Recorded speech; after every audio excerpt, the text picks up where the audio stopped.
Hi there. So today's video is on my best sellers on at my Etsy shop. If you've checked out my YouTube, you can probably tell by most of my videos that my best seller and my favorite seller is jewelry. And I do all sorts of different kinds of jewelry. I do gold, I do sterling silver. To comply with Etsy's policy, everything has to be either vintage or handmade, and I'm not making it myself, so I'm buying vintage. I really like postmodern jewelry. It's always made out of some sort of funky material. Sometimes it's ceramics or metal, so I really like to keep my eye out for the postmodern stuff in addition to the high-end stuff. Sorry, I have a whole bunch of animals. Again, if you've watched my videos, you've probably seen a few of them make appearances, and somebody's making a ridiculous amount of noise over there in the corner, which caught my attention. I apologize. So my next best seller would be scarves. I sell quite a lot of scarves.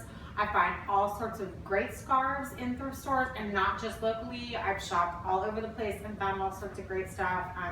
Sometimes I find Gucci and Christian Dior. I found Hermes scarves.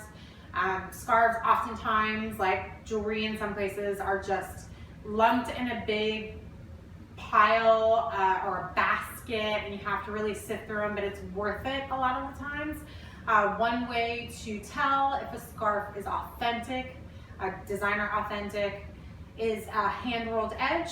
So hand-rolled edges, it looks hand-rolled and hand-stitched as opposed to a machine stitch.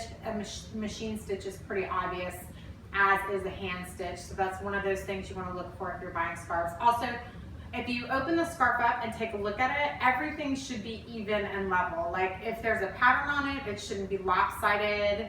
It should be straight when it's hand-rolled and then stitched. That's another good way to tell if something's authentic. I also do quite a bit of handbags.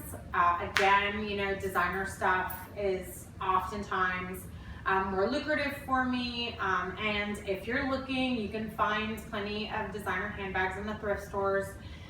Sometimes they're going to be a little bit pricier. Maybe they're going to be back behind the counter, but oftentimes they're not going to be quite as much as you would pay for them in retail. And having a couple of really high-end designer items, say Gucci again, or Christian Dior or Versace, it actually attracts people to your shop. So you may be paying more money for it. You may not be making as much money off of it. Your return on your investment may not be as much, but the traffic that comes to your Etsy shop from having designer items like that is totally worth it. So make sure that you keep an eye out for designer stuff. It improves your search engine results too. So it drives more traffic to you, even if people aren't looking for that particular designer bag. You get more hits in your shop, which means you have a higher search rating. So it's definitely worth it sometimes to pay a little extra money for those items. I also do vintage clothes. I used to do more vintage clothes than I do now. They take up quite a lot of space. They don't sell as fast.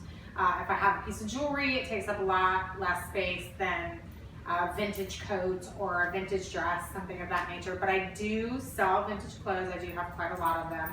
And I love them. They're like works of art. Again, designer stuff for the vintage clothes obviously does a lot better than non-designer stuff. And if you're looking as far out as the 50s and 60s, familiarize yourselves with the high-end designers of that time, because they're definitely not the same ones.